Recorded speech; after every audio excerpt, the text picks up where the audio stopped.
não resistais ao Espírito Santo, não apagueis o Espírito Santo. Então João Batista, quando está batizando além do Jordão, lá em João capítulo 1 e o versículo 33, o texto diz assim: e eu vi o Espírito descer sobre ele como pomba, e repousar, permanecer, pairar sobre ele. O Espírito Santo não apenas desce sobre Jesus, mas João diz que este Espírito repousa, ele permanece sobre Jesus. E aí João diz assim: eu mesmo não o conhecia, mas aquele que me mandou batizar com água, ele me disse: aquele sobre quem vires descer o Espírito e sobre ele repousar, esse é o que batiza com o Espírito Santo. João diferencia o seu ministério do ministério de Jesus, dizendo: eu batizo com água, mas ele batiza com o Espírito. Eu batizo com água porque eu tenho acesso à água, porque a água está ao meu alcance, vocês vêm até a mim e eu batizo vocês, mas aquele que vem após mim, ele é maior que eu, e é ele quem vai em busca de vocês e vos batizará com o Espírito Santo. Esta é uma promessa que foi ratificada por Jesus, quando ele diz: eu envio sobre vós a promessa do meu Pai, permaneçam em Jerusalém até que do alto sejais revestidos de poder. E aqui Jesus identifica o Espírito Santo como sendo o poder de Deus que nos capacita.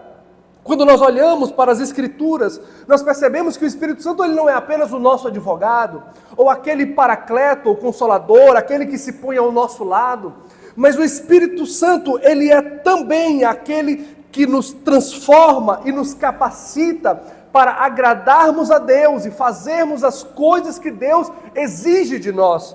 Se você olhar, por exemplo, para Êxodo, capítulo de número 31, do versículo 2 em diante, a Bíblia vai dizer que o Espírito de Deus foi sobre Bezalel, filho de Uri, da tribo de Judá. E por que o Espírito de Deus foi sobre Bezalel? O texto vai dizer que o Espírito de Deus foi sobre Bezalel, para que Deus desse a ele capacidade de inventar e trabalhar com todo o ouro, com todo o metal e com todas as coisas. Eu acho lindo isto, porque o Espírito Santo dá a capacidade de inventar.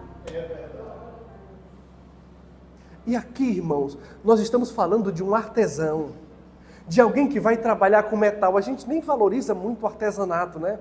A gente acha que isso nem é trabalho. Mas veja a importância, a relevância do trabalho de um homem que se dedica a fazer as coisas para Deus. Não é de qualquer jeito, não é de qualquer maneira, é preciso ser cheio do Espírito. Amém. Advogado, professor, estudante, não importa o que você faça fora da igreja, peça ao Espírito Santo para te capacitar para inventar. Veja que coisa linda. Ele nos capacita para inventar e para trabalhar. O Espírito Santo, ele transformou a Davi. Quando nós olhamos para 1 Samuel, capítulo de número 16, que Samuel vai à casa de Jessé, até aquele momento Davi era um desconhecido pastor de ovelhas, desprezado pelos seus irmãos e até pelo seu pai. Mas a Bíblia diz no versículo 13, que quando Samuel derramou o azeite sobre a cabeça de Davi, no meio dos seus irmãos, o Espírito do Senhor se apoderou de Davi. Desde aquele dia, Davi nunca mais foi apenas um pastor de ovelhas. Você não é apenas o que te chamaram para ser, ou o que você carrega no crachazinho da empresa, ou o que está lá no diário oficial do Estado ou da União. Você é um crente cheio do Espírito Santo, e você nunca mais é o mesmo quando entende isto. Olhe para Pedro. A Bíblia diz que Pedro não hesitou em negar Jesus diante de uma escrava. Pedro temeu uma escrava. E ele disse: não, eu não conheço esse Jesus. A Bíblia diz que Pedro não titubeou em voltar para a sua velha vida, para o seu barco, para as suas redes. Este Pedro era covarde. Ele era fujão. Ele era medroso. Mas quando a gente olha para Atos, capítulo de número 4, A Bíblia diz que Pedro está diante do Sinédrio. E o Sinédrio quer saber de Pedro com que poder, ou no nome de quem tu fazes essas coisas. Querendo saber a origem do poder de Pedro, a origem da autoridade. Aí o versículo de número 8 diz: e Pedro, cheio do Espírito Santo, falou diante daqueles homens e disse: olha, vocês crucificaram a Jesus, e vocês nos mandam não falar no nome dele, mas não existe outro nome pelo qual nós devamos ser salvos, senão o nome de Jesus. E o texto termina dizendo que Pedro se alegrava porque ele apanhou. Pedro não se acovardou diante das prisões, diante dos açoites, diante do escárnio. Mas por quê? O que foi que mudou? Muda aqui em Atos capítulo 1. Quando estavam reunidos homens e mulheres, não apenas homens. Lembram da promessa? Homens, mulheres, todos estavam reunidos em 120 pessoas naquele dia, e o Espírito Santo vem sobre eles e tudo muda, porque este Espírito é Espírito que nos reveste, nos transforma e nos capacita para falarmos quando não sabemos o que dizer, para nos trazer a memória, porque o Espírito Santo é a memória do Evangelho. Ele traz a nossa memória, tudo aquilo que foi dito por Jesus. Mas eu quero falar esta noite que o principal mover do Espírito Santo é nos transformar em testemunhas. Olha aqui para o versículo de número 8. Mas recebereis o poder do Espírito Santo, que há de vir sobre vós, e ser-me-eis testemunhas. O principal mover do Espírito Santo não é para que nós nos alegremos, não é para que nós saltemos, isto acontece. Mas a principal consequência deste mover é nos transformar em testemunhas. Veja que a palavra testemunha no grego é mártir. Você lembra que o primeiro mártir da igreja, Estevão? A Bíblia vai dizer que Estevão era um diácono da igreja, mas para ser diácono o requisito era ser cheio do Espírito Santo. Para ser diácono não era ter um bom trabalho, ter uma boa remuneração, aí o pastor já bota ele para ser diácono. Ter uma boa conta bancária, uma boa aposentadoria, aí o pastor já bota para ser uma diaconisa. Não! O requisito era ser cheio do Espírito. Estevão era um homem cheio do Espírito de Deus. Estevão não negou a Jesus porque nele estava a presença do Espírito. E mesmo diante das pedras, e mesmo encarando a morte, Estevão pode olhar para o alto e ver Jesus Cristo à destra do Pai. E ele ainda tem forças para liberar o perdão, porque o crente cheio do Espírito Santo, ele pode ser martirizado, mas ele não nega as atitudes de um verdadeiro crente, ele ainda libera o perdão. Quando nós somos cheios do Espírito Santo, nós nos tornamos testemunhas. O que uma testemunha faz? Eu não sei se tem algum advogado aqui, alguma advogada. Mas se você já foi a alguma audiência, você sabe que de vez em quando o juiz pergunta: tem testemunha? Aí a testemunha entra. E o que a testemunha faz? Ela fala do que ela viu, ela fala do que ela ouviu. Ela diz: eu estava lá. Naquele dia, doutor, eu estava lá, foi assim que aconteceu, não é desse jeito não, foi desse jeito aqui. A testemunha fala do que ela sabe, ela fala do que ela presenciou. Porque se a testemunha chegar dizendo assim: não, eu ouvi ele correndo na rua, o juiz nem aceita. Porque ele diz assim: não, a senhora só ouviu, mas a senhora não viu, a senhora não presenciou. Não, me disseram, excelência. Não, mas disseram para você. Você viu? Você presenciou? Uma verdadeira testemunha digna de ser ouvida é aquela que experimenta. É aquela que vê, é aquela que pode comprovar com os seus próprios olhos. E aí Jesus está dizendo assim: olha, vocês vão receber o Espírito Santo para serem minhas testemunhas. As testemunhas de Jesus são aquelas que experimentam o Espírito Santo, são aquelas que provam do Espírito Santo, são aquelas que estão envolvidas pelo Espírito Santo, são aquelas que bebem do Espírito Santo, são aquelas que transbordam do Espírito Santo. Não tem como um crente ser cheio do Espírito Santo e não testemunhar. Não tem como ser cheio do Espírito Santo e não se tornar uma testemunha do Evangelho. Amém. Quando testemunhamos, Deus age. E Deus traz a consciência do pecado. O pastor Ilquias falou ainda há pouco, em Atos capítulo 2, Pedro está pregando um sermão para diversas nações que estão em Jerusalém. Judeus da diáspora, judeus espalhados, judeus convertidos que estão ali para as festas anuais. Então Pedro, cheio do Espírito Santo, começa a pregar. E a mensagem é tão forte, e a mensagem é tão intensa daquele simples pescador, daquele pobre pescador. A mensagem é tão poderosa que os homens começam a ter o coração afligido. A Bíblia diz que eles ficaram compungidos e perguntaram: varões, que faremos nós? Que faremos nós diante desta mensagem? Quando nós testemunhamos, Deus age e traz consciência do pecado.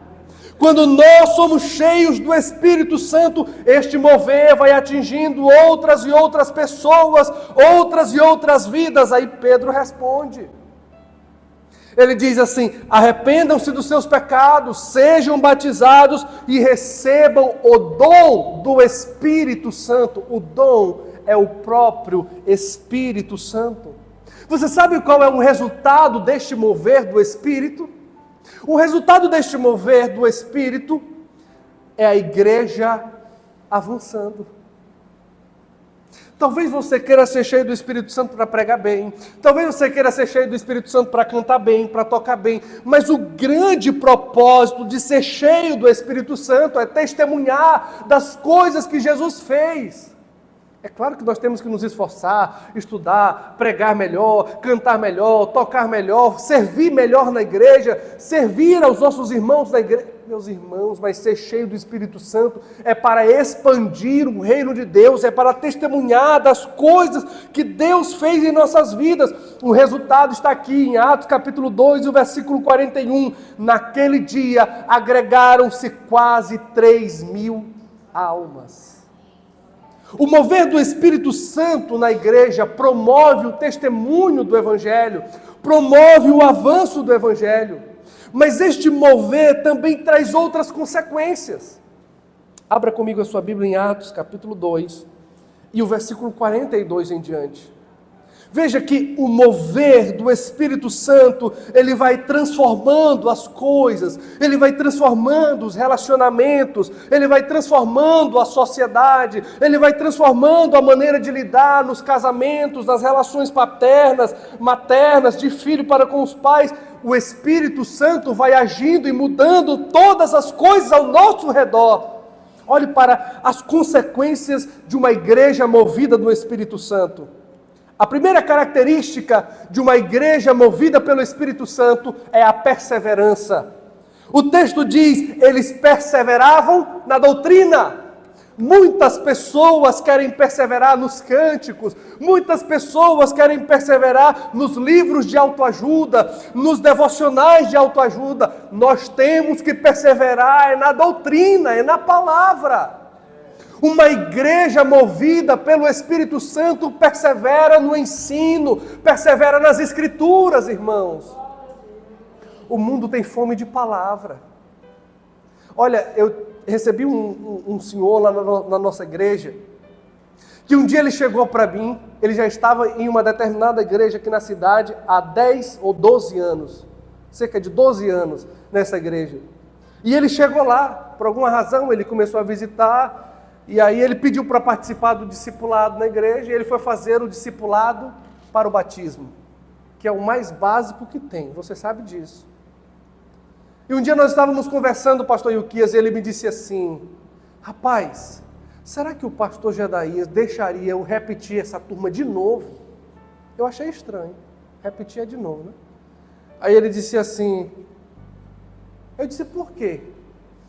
Aí ele disse, é porque eu achei tão profundo. Eu disse, mas como assim profundo? Mas você já não era crente? Ele disse, não, eu era. Bom, você já não é 10 anos na igreja? Ele disse, era. E lá não tinha escola bíblica? Tinha. Eu disse, rapaz, mas você acabou de tocar os pés na água. Você acabou de pisar na água, você está na beirinha. Ele disse, mas tem coisa mais profunda. Eu disse, tem, tu nem imagina. Porque algumas igrejas não perseveram na doutrina. Elas perseveram em massagear o ego dos crentes. Elas perseveram em dizer para o crente que ele não tem que se arrepender, que ele não tem que mudar, que o marido pode continuar atraindo a esposa desde que ele dizime, que o jovem ele pode continuar se relacionando sexualmente com sua namorada e servindo a ceia, que eles podem fazer tudo. Eles perseveram em tudo porque eles querem ter estrutura, igreja cheia de gente, mas não é cheia do Espírito Santo. Queridos irmãos, a segunda característica desta igreja, movida pelo Espírito Santo, é a comunhão. Oh, meu irmão, o Espírito Santo, o elo perfeito do amor, e o Espírito Santo agindo entre os crentes. A paz dentro da igreja, o Espírito da paz, agindo dentro da igreja, gera comunhão, gera o partir do pão. O mover do Espírito gera em nós perseverança na palavra e gera em nós comunhão.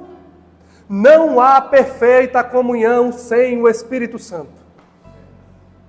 Você pode ter amizade, você pode ter bons relacionamentos, mas a comunhão ela vai além disso. A comunhão é quando a irmã te liga de madrugada e diz assim, minha irmã, ora por mim, eu estou desesperado. Meu irmão, meu pneu furou, você pode me ajudar? Será que tem alguém no grupo da igreja que conhece alguém num lugar tal, assim, assim, assado e pode me ajudar? Aí o irmão diz assim, eu conheço, eu vou lá contigo. É assim, é comunhão. Só quem pode fazer isto é o Espírito Santo. Pessoas diferentes, de idades diferentes, de etnias diferentes, de raça diferente até, de história diferente, se reúnem no mesmo lugar e começam a se chamar de irmãos. É minha irmã, é meu irmão. Aí tem um com 80 anos de idade, o outro com 10 anos de idade, e eles são o quê? Irmãos. É porque o Espírito Santo promove a comunhão na igreja. Olhe para Romanos capítulo 12, versículo 5. Paulo diz assim, olha, nós somos muitos, mas nós somos um só corpo em Cristo. Mas individualmente somos membros uns dos outros. Que parte do teu corpo você está disposto a cortar essa noite? Que parte do seu corpo você diz, não pastor, essa parte aqui eu posso abrir mão. Me diga aí, o dedo mindinho, da mão, do pé, uma unha, a unha inteira, você está disposto a arrancar a unha inteira, um pedaço da orelha, um dente, até quando a gente está com um dente, com um pouquinho de cara, a gente vai no dentista e pergunta, será que não tem como recuperar, doutor? Porque a gente não quer perder um pedaço da gente. Aí olha o que a Bíblia diz, vocês individualmente são membros uns dos outros. O que você é aqui na igreja? Me diga aí. Numa igreja que é movida pelo Espírito Santo, você é o quê? Você faz o quê aqui? Você é que parte? Não, pastor, eu fico sentado aqui no domingo, eu dou meu dízimo. Não. O membro, ele tem uma utilidade. As unhas têm utilidade, tem ou não tem? As unhas dos pés, das mãos. O cabelo tem utilidade. A barba que cresce no rosto do homem tem utilidade. Tudo tem utilidade. O que você tem aí, o que você é para ser útil para o reino de Deus. Porque o Espírito Santo não enche nenhum crente para que ele não faça nada. Lembra de Bezalel? Eu vou te encher do Espírito Santo, mas é para tu trabalhar na minha casa. Lembra de Davi? Eu vou te encher do Espírito Santo, Davi, mas é para tu fazer do jeito que eu quero, porque Saul está fazendo do jeito que ele quer. Ah, Sansão, eu vou te dar força, não corta o teu cabelo não. Mas a força não estava no cabelo. Porque a Bíblia diz que o Espírito do Senhor se afastou de Sansão e ele ficou fraquinho. Sansão, eu vou te fortalecer para tu proteger o meu povo. É assim que deve ser. Esta comunhão que existe dentro da igreja, ela é promovida pelo mover do Espírito Santo. Não tem como você juntar todos aqueles judeus da Galileia, de Samaria, da Judéia, juntar todos aqueles homens diferentes, ricos, pobres, no mesmo lugar e falar, agora vocês são partes um do outro. Agora vocês não são mais inimigos, vocês são irmãos. A terceira característica de uma igreja movida pelo Espírito Santo é a oração. Está bem aqui. E eles perseveravam no partir do pão e nas orações. Irmãos, não existe mover do Espírito Santo sem oração. Para o fogo cair lá em Elias, o que ele fez antes? Ele orou. Davi também, o fogo caiu com Davi, vocês lembram? Quando Davi vai oferecer um sacrifício, o que ele faz? Ele primeiro ora, ele primeiro se arrepende. O que os discípulos, os apóstolos estavam fazendo em Atos 2? Eles estavam todos unidos em oração.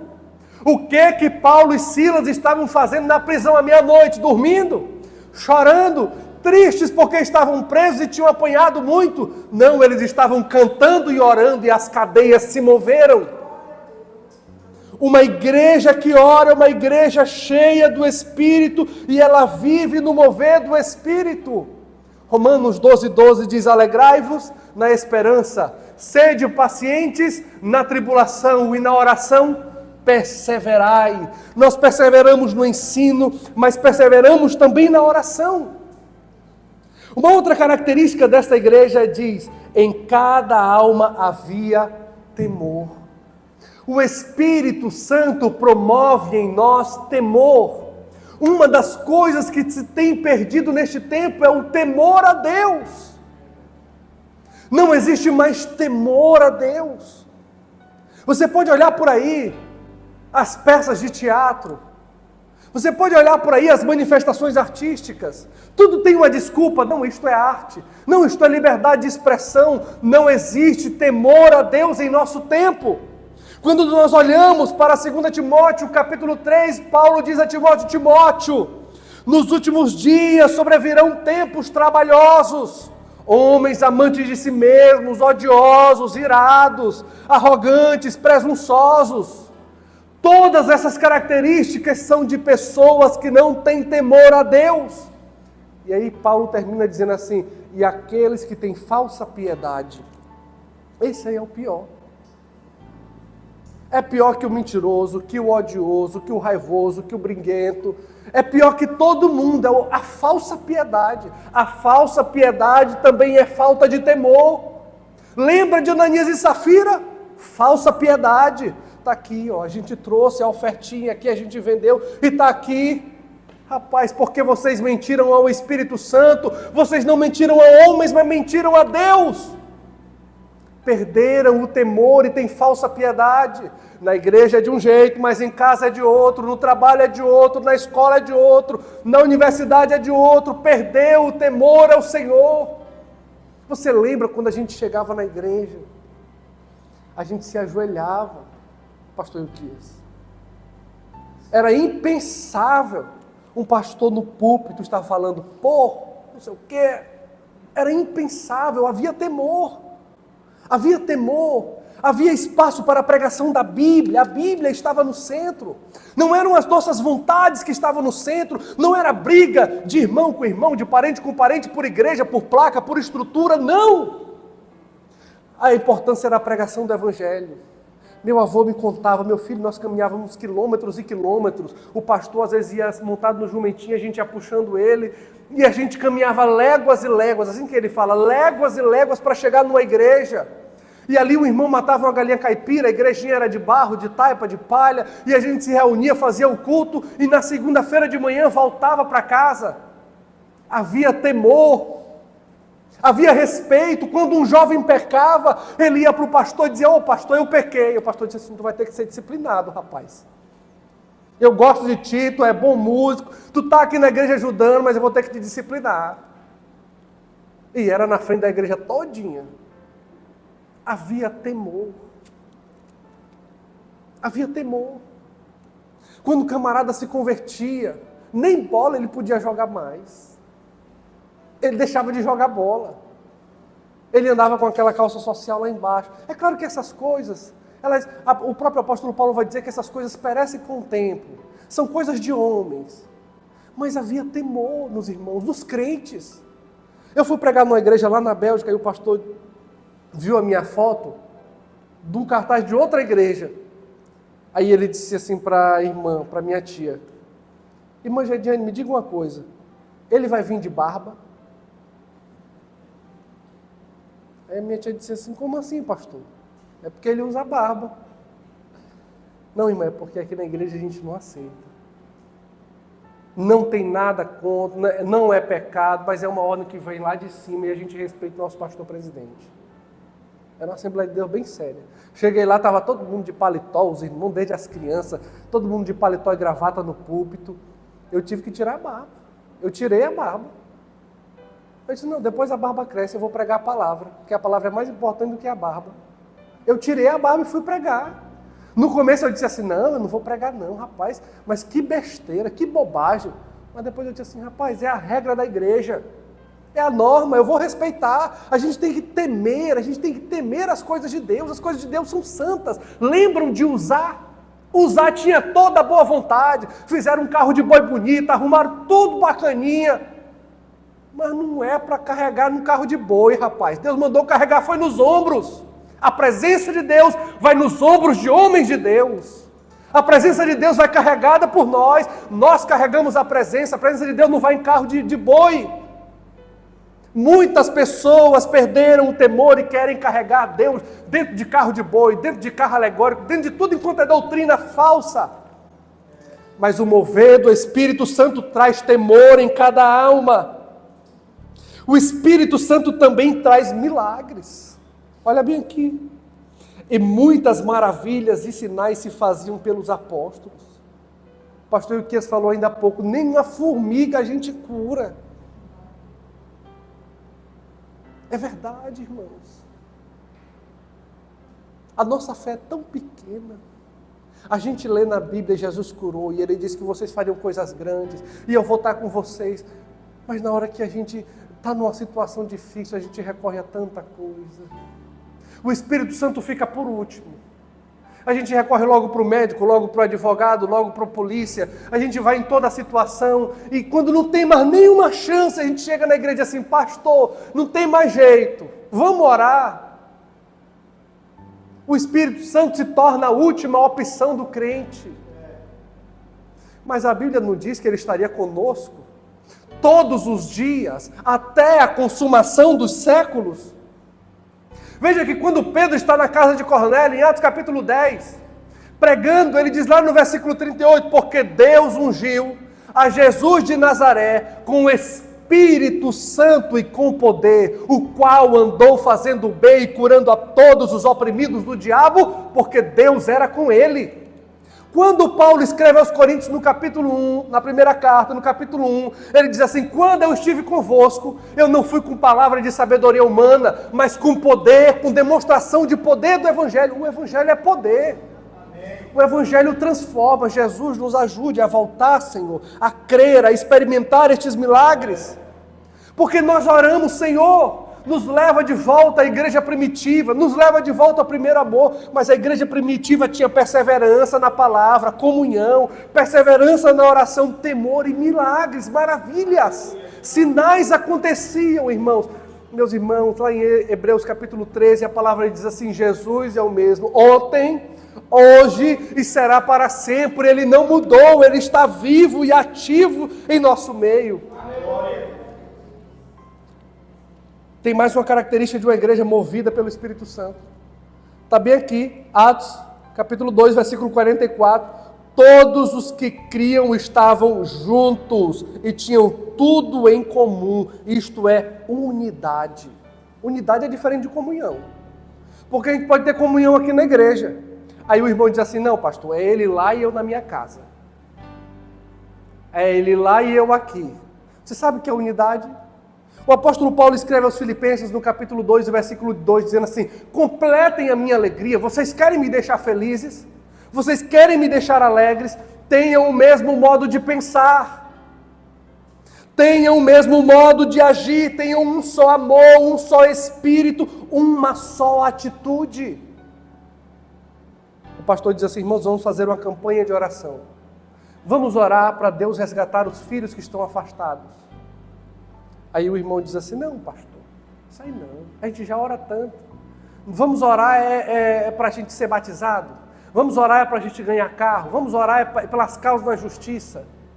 Irmãos, vamos andar em unidade de visão? Vamos andar em unidade de perspectiva? Uma igreja que cresce, uma igreja que é cheia do Espírito Santo, que é movida pelo Espírito Santo, ela tem unidade de propósito, ela tem unidade de atitude. Nós todos agimos da mesma maneira. É só você olhar para a formiga.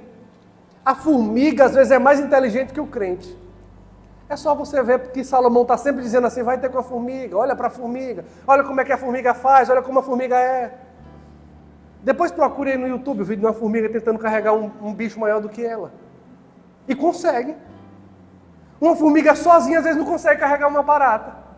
Mas pastor Ilquias, parece que ela vai lá no formigueiro e diz assim, rapaz, tem uma janta ali pra gente, vamos lá buscar? E eles vão todo mundo junto e carrega para onde? Para o formigueiro. Isto é unidade de perspectiva. Uma igreja unida em propósito, em perspectiva, em projetos. Qual é o projeto deste ano? O projeto é este, nós vamos agir assim, porque nós temos o mesmo Espírito. Não, pastor, é porque Deus me revelou outra coisa. Não, meu irmão, então é uma coisa errada. Porque Deus atribuiu ao pastor ser o anjo da igreja, ele é responsável pela igreja. Todo crente é responsável só por si. Sim ou não? Cada um dará conta de si mesmo, mas a Bíblia diz lá, Pedro aqui diz, não lembro se é a segunda carta, é a primeira, acho que é a segunda. No capítulo 5 ele vai dizer assim, que o pastor, ele vai apresentar as ovelhas para o sumo pastor que é Cristo. O pastor, ele dá conta da vida dele e da vida da igreja. Aí o pastor está orando, ele está buscando em Deus, ele tem um projeto, ele tem um sonho para a igreja. Aí vem uma irmã e diz assim, não pastor, mas Deus me revelou outra coisa. Não, minha irmã, tem alguma coisa errada. Se seu pastor anda na palavra, se seu pastor é um homem de oração, se ele é um homem íntegro, se a sua liderança é íntegra, e Deus está dizendo assim, vamos caminhar assim, vamos orar assim, vamos buscar a presença do Espírito Santo para nós sermos testemunhas, vamos criar pequenos grupos, vamos evangelizar nas esquinas. Meu irmão, se Deus colocou, pegue essa visão, incorpore essa visão e viva essa visão, porque essa visão é do céu. Agora, se o seu pastor está dizendo assim, não, é porque eu quero comprar carro novo, eu quero que vocês aumentem meu salário. Não que o pastor não seja digno de ter um bom salário, de ter um bom carro. Mas se ele diz, vamos ter uma campanha que nós temos que arrecadar mais. Para quê, pastor? Para um templo melhor, para uma igreja melhor, para uma estrutura... Não, meu irmão, é porque lá em casa eu quero mudar de casa, tem alguma coisa errada. Mas se você vê que o seu pastor está dizendo, vamos orar para sermos cheios do Espírito, e você está dizendo outra coisa, tem alguma coisa errada. Unidade é a marca de uma igreja movida pelo Espírito Santo. Uma outra característica de uma igreja movida pelo Espírito Santo, cheia do Espírito Santo, é a liberalidade. Está bem aqui, eles vendiam suas propriedades e fazendas. O crente que está em Cristo, ele tem liberalidade. Ele serve, ele não tem aquilo como seu. Tudo que ele tem, ele põe à disposição de Deus. O meu carro.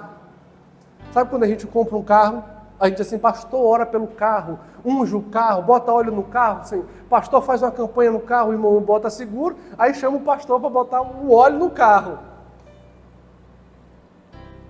Aí ele diz, pastor, esse carro aqui foi Jesus que me deu.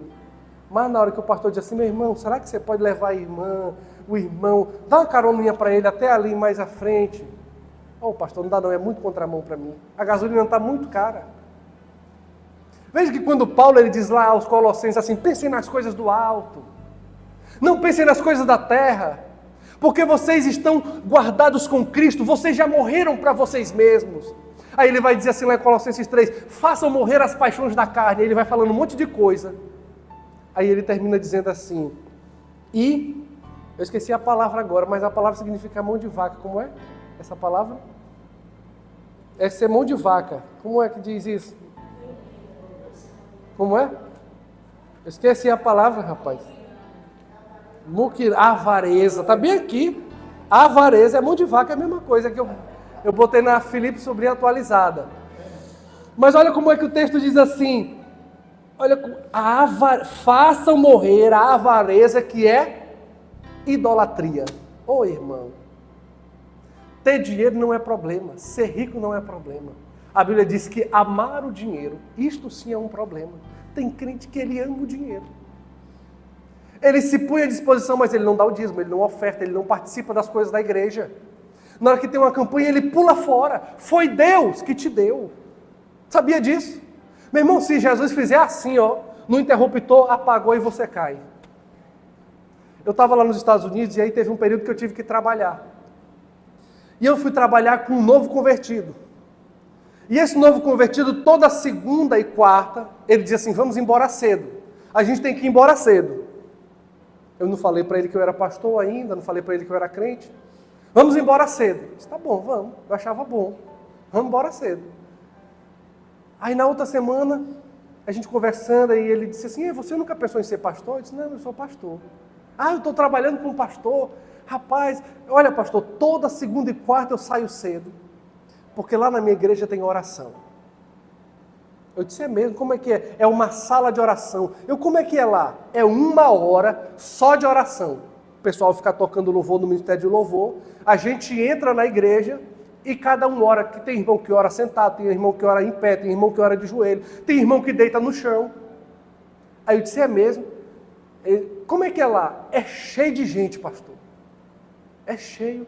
Aí, vamos lá comigo? Eu disse, vamos, eu vou lá contigo, porque eu estou precisando orar mais. Aí um dia eu fui com ele, irmão, cheio de gente orando, às 6 horas da tarde. Isso para os Estados Unidos é incomum. Porque lá as pessoas vivem para trabalhar, vivem pelo dinheiro, as pessoas são pagas por hora. Ninguém dá nada para ninguém lá naquele país. Você sabia disso? As pessoas são desesperadas o tempo todo para trabalhar, para ganhar dinheiro, para juntar. Aí aquele crente um dia me falou assim, pastor, você sabe por que eu faço isso? Porque eu entendi que quem me sustenta é o Senhor. Ele só tinha 1 ano de crente. Eu disse, você já entendeu isso, rapaz? Ele disse, eu entendi, pastor. Quem me sustenta é o Senhor quem me dá. Pastor, eu tinha muito trabalho, eu ganhei muito dinheiro nesse país. Eu perdi tudo. Mas no dia que eu coloquei no meu coração de não perder um culto de oração da minha igreja, veja só, no dia que eu coloquei no meu coração, o Senhor começou a me abençoar mais e eu comecei a trabalhar menos. Quem cuida de nós é o Senhor. Tá aqui, outro dia a gente chegou aqui, a Tamiri disse assim, eu queria tanto tomar uma água de coco, e a gente não tinha R$1. A gente voltando da igreja, eu disse, meu amor, a gente nem começou a trabalhar, ainda nem se ajeitou direito aqui, a gente gastou todo o nosso dinheiro, a gente não tinha R$1 para tomar uma água de coco. Ela disse, eu queria tanto tomar uma água de coco. Pastor, e o que? A gente estava voltando do culto de oração da igreja. Ali na litorânea, quando eu penso que nem eu olho, R$10 rolando no chão. O vento levando, eu parei o carro, disse, aqui é o dinheiro da água de coco. Porque, veja que a liberalidade, ela promove essas coisas da nossa vida. Deus conhece o coração do crente que é liberal para servir. Meu irmão, a oferta de Caim, ela era importante também. Mas a Bíblia diz que Deus rejeitou Caim. Tem gente que pensa que Deus rejeitou a oferta de Caim porque era fruto, mas não. Está lá no Levítico, ofertas de manjares, trigo, sementes, cereais, está tudo lá. A cada um oferta aquilo que tem. Mas a Bíblia diz que Caim pegou do fruto da terra e Abel pegou das primícias do seu rebanho, da melhor gordura. Olha a diferença. Aí a Bíblia diz que Deus olhou para Caim e rejeitou Caim, depois rejeitou a oferta de Caim. Mas olhou para Abel, aceitou Abel e aceitou a oferta de Abel. Tem muito crente que está ofertando na igreja e Deus está rejeitando a oferta dele. Ele está lançando a semente a vida inteira e a semente não cresce, não germina. Porque o coração dele está longe, porque o coração dele não é livre, porque ele se sente obrigado a ofertar e a dizimar. E o apóstolo Paulo diz assim, não ofertem por tristeza ou por pressão, mas cada um contribua segundo propôs no seu coração, porque Deus ama o que dá com alegria.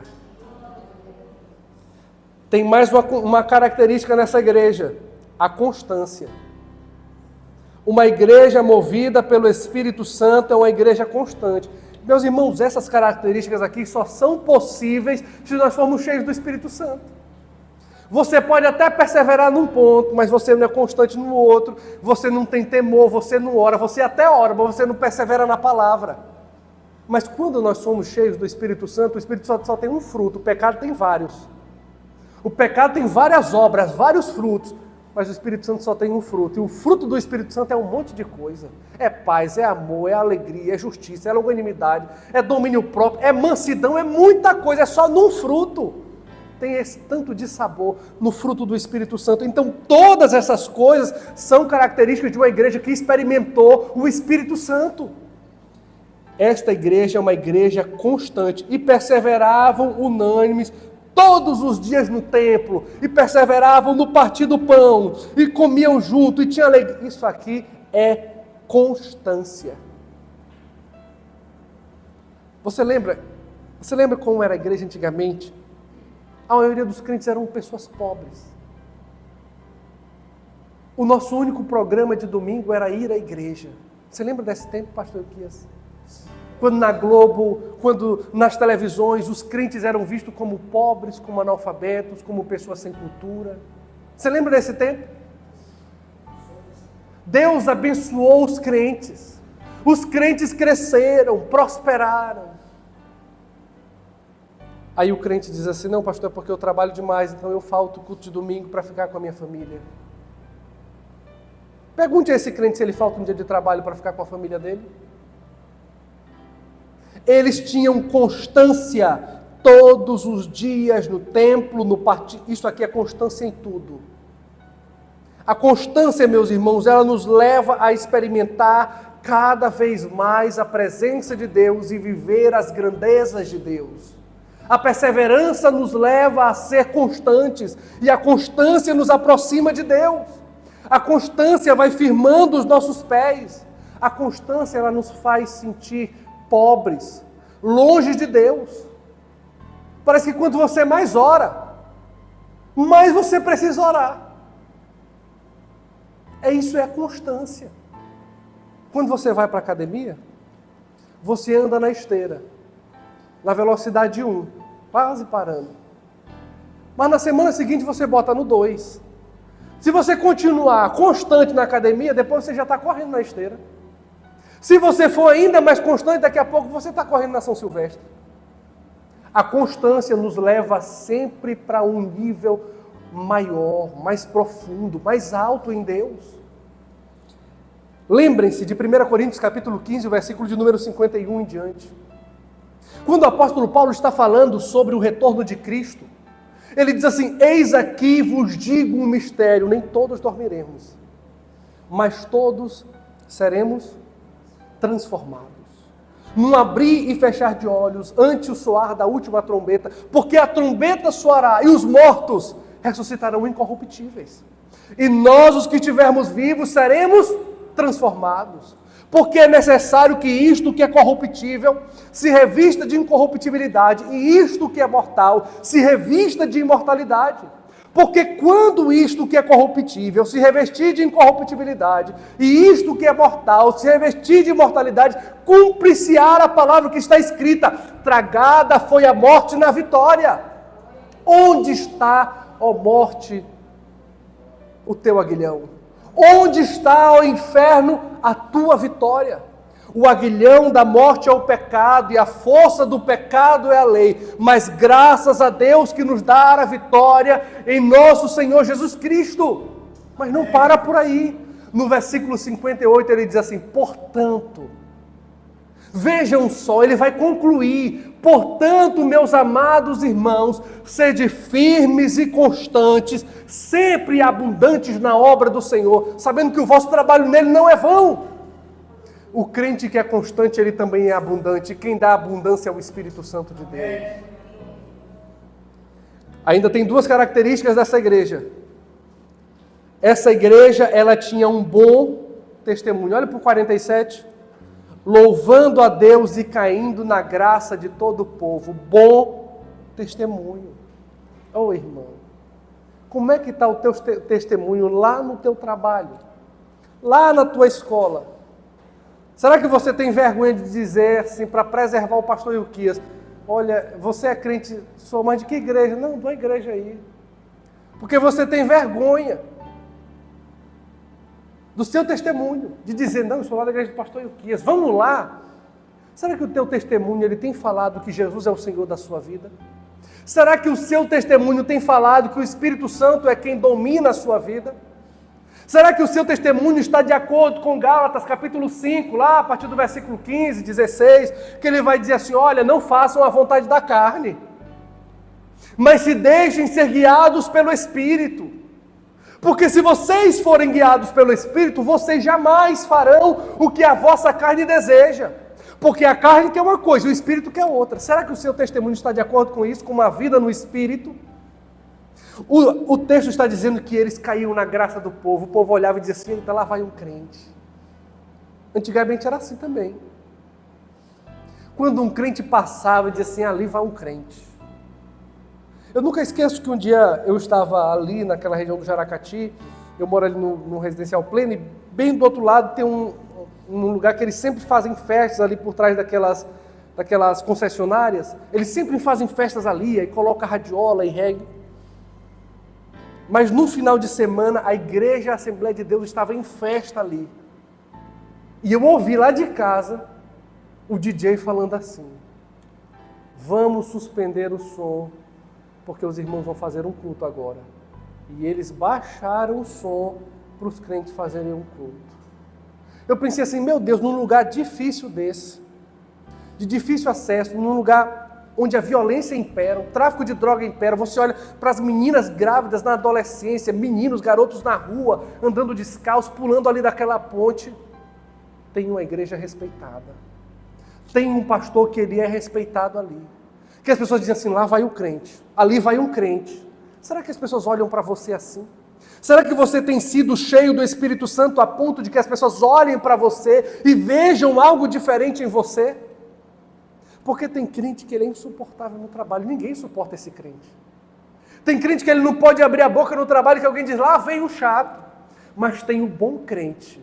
O bom crente, ele vai na festa da empresa, ele se senta ali, ele até escuta o patrão falar, toca uma música secular, ele está ali. Mas na hora que começa a festa, o crente ele vai para casa, ele se recolhe, ele vai, mas ele não se suja na lama. Ele é como a garça, ele põe os pés na lama, mas ele não suja as suas penas. Este é o bom crente. Todo mundo quer ter um bom crente por perto. A pessoa pode ser espírita, pode ser católica, pode ser ateu, mas na hora que a coisa aperta, ele diz assim, ora por mim. Ei, rapaz, chama o irmão, chama a irmã, porque ela tem uma palavra para dizer. Outro dia nós estávamos na casa de uma adolescente lá da igreja, cujo pai é ateu. É um doutor em química, física, não sei, professor universitário. E ele não acredita em Jesus de jeito nenhum, isso aí para ele é tudo loucura. Teve um tempo que ele até não deixava as meninas irem para a igreja, e elas queriam tanto ir para a igreja, ele ficou preocupado com a pandemia, e que a pandemia ia destruir e impedir as filhas de ir para a igreja, mas as meninas queriam tanto ir para a casa de Deus, que conseguiram dobrar o pai. Um dia, chamaram um rapaz lá da igreja para visitar, um jovem lá da igreja, um policial, para visitar essas adolescentes. Ele estava cuidando da escola bíblica, cuidando dos adolescentes, e ele foi lá fazer uma visita. Ele disse assim, rapaz, aquele homem me bombardeou com tanta palavra, com tanta teoria, ele despejou tudo para fora na mesa. Que ele não gostava de crente, que ele não aceitava crente, que ele não aceitava isso e aquilo outro. Eu disse, e tu fez o quê? Eu fiquei caladinho. Eu disse, você fez a melhor coisa. Meu irmão, esse rapaz só vive lá. Até eu fui fazer uma visita outro dia para ele, para esse senhor, que não gostava de crente, que não gostava de igreja, que não queria as filhas dele sendo alienadas por crente. Eu fui visitá-los, aí eu fui soltando de pouquinho, Jesus é bom, mas Jesus é maravilhoso. Aí falava para a mulher dele, mas só Deus pode fazer um negócio desse. Eu olhava assim para ele. No final, vamos orar, vamos orar. Aquele homem que não acredita em Deus, sabe o que ele disse? Eu queria pedir oração pela minha mãe. É o testemunho, irmão. É só você lembrar do conselho de Paulo lá no Colossenses capítulo 4, versículo 5, quando ele diz, sejam sábios no procedimento para com os de fora, aproveitando ao máximo todas as oportunidades, a vossa palavra seja sempre temperada com sal, para que saibais responder de maneira adequada. Tem irmão que é o sal grosso, né? Que ele já salga demais. Aí tem irmão que é insosso. Irmão, a nossa palavra tem que ser temperada com sal. E o que é o sal? Senão a própria palavra de Deus. É assim que nós somos. Por último, esta igreja tem uma característica que toda igreja cheia do Espírito Santo tem. E todos os dias acrescentava ao Senhor, à igreja, aqueles que se haviam de salvar. Uma igreja que experimenta o mover do Espírito Santo, ela cresce. Mas ela tem que cumprir esses requisitos aqui. Porque senão é só número, é uma igreja rodoviária, o crente passa e vai embora, ele não fica. Ele não se firma, ele não cria raízes. Mas uma igreja que tem comunhão, que tem perseverança na palavra, que tem perseverança na oração, uma igreja que anda em unidade, que tem temor a Deus, meus irmãos, ela cresce, ela vai expandindo. Irmãos, tem tantas famílias desta cidade precisando de uma palavra, famílias desesperadas, tem pais trocando seus filhos de escola por conta de ideologia. Você sabia disso? E alguns desses pais estão trocando também de igreja. Você sabia disso? Eu já conheci vários. Trocaram os filhos de escola e também trocaram de igreja por conta de ideologia. Porque as ideologias nefastas estão entrando dentro da igreja, na cabeça de alguns pastores, desviando estes pastores. Mas Deus tem guardado parte do seu povo. Deus tem guardado uma parte do povo para si, os fiéis, aqueles que não se curvam diante de Baal, aqueles que não se dobram. Atente-se. Se você é cheio do Espírito Santo, atente-se. Porque não existe um crente cheio do Espírito Santo que não testemunhe. Não existe testemunho que não leve à confissão de pecados. Não existe confissão de pecados que não leve ao batismo, que é a profissão de fé. Não existe profissão de fé que não leve ao amadurecimento. Não existe amadurecimento sem constância, sem unidade, sem perseverança, sem temor, sem palavra, sem oração. Não existe amadurecimento sem liberalidade. Nós amadurecemos em todos os pontos e não existe amadurecimento que não leve ao crescimento. O principal mover do Espírito Santo nesta igreja deve ser para que o Evangelho cresça e esta igreja cresça. Se esta igreja cresce, e esta é uma igreja que tem um pastor íntegro, que tem líderes bíblicos, se esta igreja cresce, o Evangelho cresce, a palavra cresce, a igreja avança sobre as portas do inferno. O mover do Espírito Santo é para isto, irmãos. Comece a testemunhar, comece a viver em unidade. Chega para o seu pastor, pastor Ilquias, qual é a visão da igreja para este ano? Pastor Ilquias, qual é a perspectiva da igreja? Eu quero caminhar em unidade com o Senhor, eu quero caminhar em unidade com a liderança. Quais são os projetos da igreja? Quais são os propósitos da igreja? O que nós estamos sonhando? Porque eu quero participar disso com o Senhor. Um crente cheio do Espírito Santo, ele se submete à autoridade bíblica. Não é qualquer autoridade não, é a autoridade bíblica. A autoridade de um homem de Deus, de um homem que anda segundo a palavra. Você quer ser cheio do Espírito Santo? Para quê? Você quer o mover do Espírito Santo na igreja? Para quê? A gente olha em algumas igrejas aí, eu já vou acabar agora. A gente olha em algumas igrejas por aí, que o irmão diz que ele está cheio do Espírito Santo. Aí ele sobe numa coluna, aí ele bate a cabeça. Aí ele pega uma mesa, bota na cabeça dentro da igreja e sai correndo. O outro diz que está cheio do Espírito Santo e começa a adivinhar na igreja. Teu nome é Mateus. Conhece algum Mateus? Então abre aí Mateus capítulo 3. Meus irmãos, está cheio. Paulo diz a Timóteo na segunda carta, no capítulo 4. Ele vai dizer assim, eu conjuro-te diante de Deus e de nosso Senhor, Jesus Cristo, que há de julgar os vivos e os mortos no seu reino e na sua vinda, que pregues a palavra, instes a tempo e a fora de tempo, corrija, exorta, repreenda, com toda mansidão e doutrina, porque virá tempo em que não suportarão a sã doutrina, mas tendo coceira nos ouvidos, ajuntarão para si doutores, mestres, segundo as suas próprias concupiscências, desviarão os seus ouvidos da verdade, e voltar-se-ão para os mitos e fábulas. Ele diz assim, mas tu, Timóteo, ser sóbrio em tudo. Está todo mundo louco, está todo mundo embriagado com um vinho em que há contenda, mas tu, ser sóbrio em tudo, te mantém sóbrio, te mantém equilibrado, faze a obra de um evangelista, suporta as aflições e cumpre o teu ministério. É para isto que nós somos cheios do Espírito. Uma igreja que é movida pelo Espírito, ela se pauta na palavra e ela avança, ela testemunha, ela cresce, ela progride. Não deixe o seu pastor sozinho. Não deixe o seu pastor orar sozinho. Não deixe o seu pastor sonhar sozinho. Não deixe o homem de Deus, que é um verdadeiro homem de Deus, sozinho. Pegue com ele, pastor, vamos orar, pastor, vamos interceder, vamos evangelizar, vamos abraçar os projetos, vamos caminhar e vamos fazer o reino de Deus avançar. Porque se você pensa que você foi chamado para estar sentado dentro da igreja, você está enganado, porque todo membro é útil.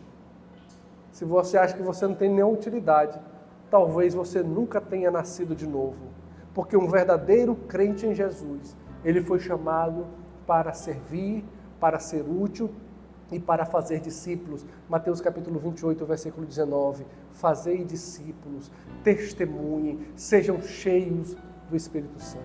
Amém? Que Deus em Cristo nos abençoe esta noite, em nome de Jesus. Eu agradeço a oportunidade, eu agradeço a Deus por essa noite tão especial, por esta reflexão que Ele traz ao nosso coração, por este tema que Deus põe no coração do pastor Ilquias, num tempo em que se fala mais do homem do que de Deus, num tempo em que fala mais das necessidades do homem, da aceitação do homem e menos do Espírito Santo. O Espírito Santo não pode ser esquecido por nós. O Espírito Santo não pode ser um Deus esquecido. O Espírito Santo é a presença de Jesus dentro de nós. Não esqueça disso. No Antigo Testamento o Espírito Santo vinha sobre os homens, mas a Bíblia diz que Ele habita dentro de nós. Amém? Que Deus em Cristo Jesus nos abençoe esta noite, em nome de Jesus.